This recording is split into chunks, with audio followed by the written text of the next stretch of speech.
Film diawali pada tahun 1942. Pada saat itu, negara Filipina masih dijajah oleh negara Jepang. Lalu di sebuah perkampungan, terdapat seorang gadis yang bernama Selina. Dan ia akan digadaikan oleh ayahnya sendiri kepada pengusaha kaya untuk mendapatkan uang. Diketahui, masa itu adalah masa yang sangat berat bagi masyarakat Filipina. Mata pencarian sebagai petani atau ternak kadang tak cukup untuk memenuhi semua kebutuhan sehari-hari. Dan bahkan mereka rela untuk menjual apapun sampai barang berharga yang paling ia miliki, seperti anak yang mereka tukar dengan uang kepada pengusaha kaya di sana. Di saat perjalanan menuju rumah pengusaha kaya tersebut, Selina dan ayahnya yang bernama Berong diminta oleh si Bino untuk mampir minum-minum di warungnya. Si Berong menolaknya karena ia sedang ada urusan yang mana ia akan menggadaikan anaknya sendiri. Mendengar itu, istrinya yang bernama Miling tak menyangka jika gadis cantik itu harus menjadi jalan keluar kesulitan ekonomi ayahnya. Dia yang terlihat marah tapi tidak bisa berbuat apa-apa, hanya bisa diam melihat si Berong membawa anaknya ke tempat pengusaha kaya tersebut. Saat sampai di rumah Tiago, sang pengusaha kaya itu mengetahui jika ada gadis yang akan digadaikan. Salah satu seorang nelayan di rumah itu bernama Domeng menguping tentang transaksi yang terjadi. Singkat cerita, transaksi sudah berhasil yang dilakukan oleh Berong. Ia mendapatkan uang yang sangat cukup banyak dan meninggalkan anaknya bersama Tiago. Ia tak peduli bagaimana perasaan anaknya. Setelah itu, Tiago masuk ke dalam. Ia melihat gadis cantik tersebut yang baru ia dapatkan dan mulai berpikir bahwa gadis ini sangatlah sempurna.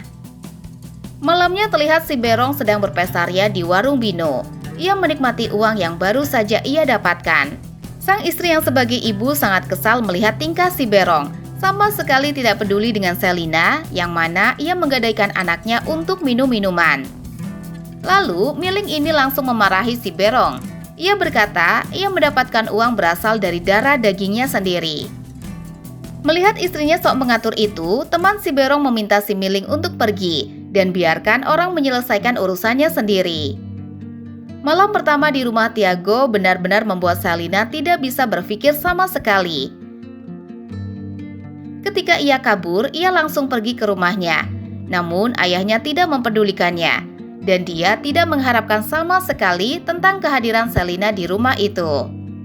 Selina yang sebagai anaknya ini langsung menyerah dan mau tidak mau, Selina ini harus pulang lagi ke rumah Tiago. Ia berjalan dengan sangat sedih dan lesu.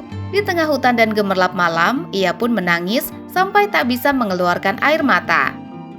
Malam pun berganti. Paginya, Selina harus membiasakan hidup bersama Tiago. Ia diminta untuk memasak, beres-beres, dan pergi mengurus kebun. Dan kala itu, Domeng si pelayan tunanetra mengobrol sambil berkebun dengan Selina. Ia menceritakan nasibnya hampir mirip dengan Selina, bahwa Domeng dahulu digadaikan oleh orang tuanya kepada si Tiago pada umur 7 tahun. Dan sampai sekarang orang tuanya tidak pernah mengambilnya lagi. Selina jadi begitu takut dengan melihat keadaan Domeng yang tidak terurus. Ia takut nasibnya sama seperti Domeng, dan kecantikan yang dijaga selama ini akan sia-sia. Untuk itulah ia menanyakan langsung kepada Tiago. Selina meminta Tiago berjanji agar selalu memperhatikan kebutuhannya. Sebagai balasannya, Selina akan selalu merawat tubuhnya. Hari-hari berlalu, Tiago yang merasa senang dengan kehadiran Selina memperlakukan Selina dengan royal.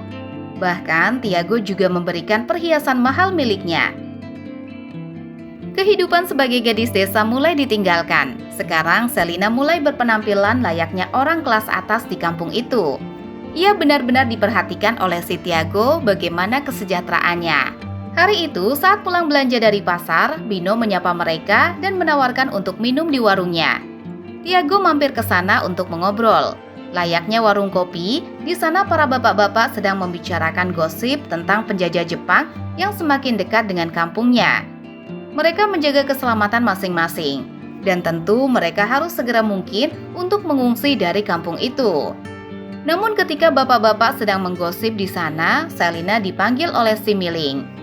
Di dalam, Miling yang sangat peduli terhadap Selina meminta Selina untuk berhati-hati kepada Tiago.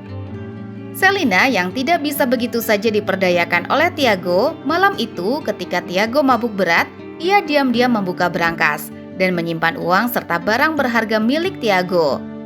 Ia mengambil dan menyimpannya di suatu tempat yang sangat aman.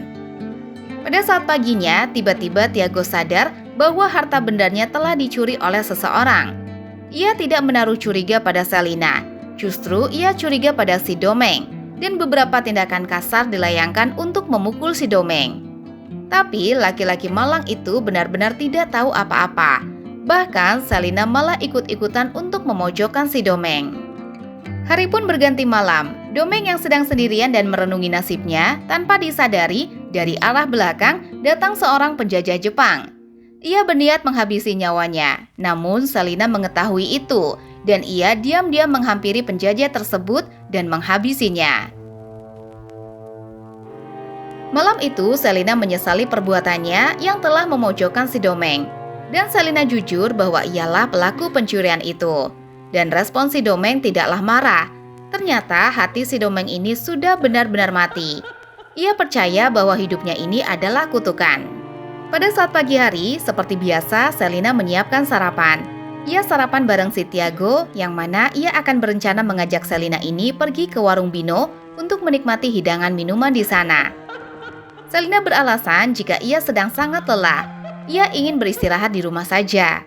Tiago tidak keberatan, dengan catatan saat dirinya pulang, Selina harus berdandan cantik. Kemudian Tiago pun pergi ke warung Bino sambil menikmati minuman. Para bapak-bapak ini membicarakan kejadian lalu, mengenai tentara Jepang yang sudah masuk ke kampung. Mereka harus segera mungkin mengungsi demi keselamatannya. Sementara itu di rumah, Selina yang sedang lelah itu ternyata hanya akal-akalan belaka saja. Ternyata ia menyiapkan barang-barang pribadi, termasuk barang curiannya dari si Tiago ini, dan akan pergi dari sana. Selina juga mengajak Domeng untuk ikut kabur dari rumah itu. Dan saat malam hari, Tiago terlalu banyak minum, jadi pada saat dia pulang dia mabuk dan tidak bisa berjalan. Si Berong ayah Selina ini datang dan berinisiatif untuk membantu Tiago. Mereka pun berjalan menuju rumah Tiago.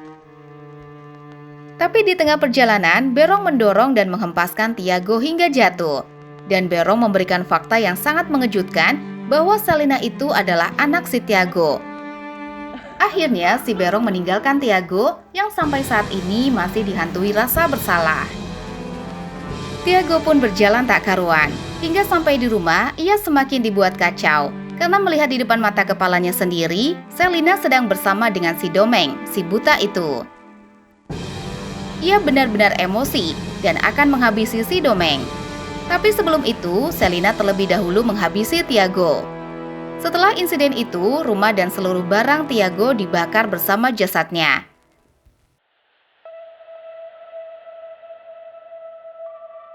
Selina dan Domeng pergi sambil membawa harta benda berharga milik Tiago.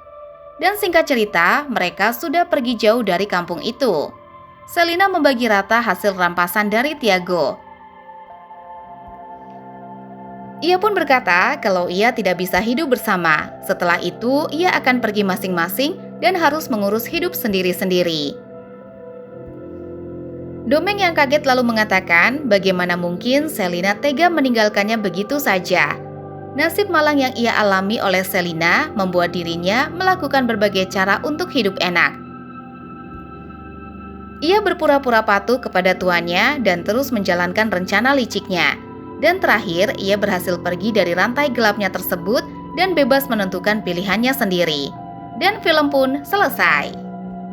Kesimpulannya, film Selina Scott ini merupakan sebuah kisah yang penuh emosi dan syarat dengan nilai-nilai kehidupan yang dapat dijadikan pelajaran bagi para penontonnya.